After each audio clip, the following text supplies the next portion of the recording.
Mayor of London, Sadiq Khan, has said he wants more immigration into London, as you'll hear in this crazy interview.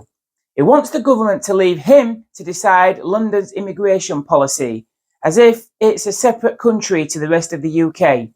Well, if you hadn't noticed, London is part of the UK and has no secure borders of its own, though I sometimes wish it would just be walled off. It already has a population of nearly 10 million and rising. Where does the madness end? He even says immigration enriches the culture. Wait a minute, who is he to decide what enriches the culture? Shall we import loads of Christians, Buddhists, French and Nigerians into Saudi Arabia? Tell them you're getting this because it enriches you. Who says we want enriching? This guy is not fit to be mayor. He hates England, its culture and history, and is trying to do away with it all.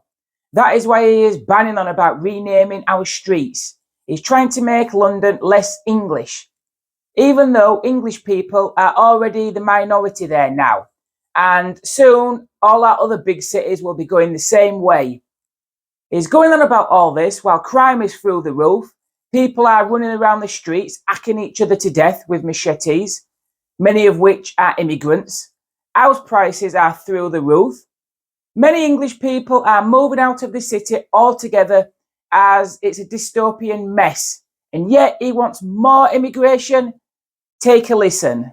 The Conservative government wants to reduce immigration.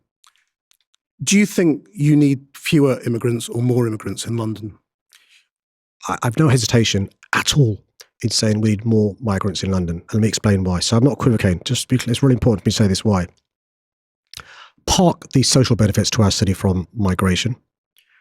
Park the cultural benefits to our city from migration. I've spent this morning with some of our city's leading business people who create jobs, wealth and prosperity. They've got a skills shortage and a labour shortage, right? We've got a pipeline of training up Londoners for future-proof jobs. I'm now in charge of the adult education budget. Even if every single Londoner who's currently not working was to be trained up to do these jobs, we still have massive number of vacancies, record numbers of vacancies in the health sector, in social care sector, in hospitality, in tech, and so forth. And so we need to have a sensible migration policy. And my point to the government is this: if you're worried about migration because it's unpopular in certain parts of the country, if you think you don't need it, and if other parts of the country either don't want it for political reasons or don't think they need it, I respect that. Devolve to cities like London the powers to have a regional shortage occupation list, so I can be in charge of deciding how many people come into London to help our economy. Because listen, half of our builders are above the age of 55. So we're trying to train up more builders.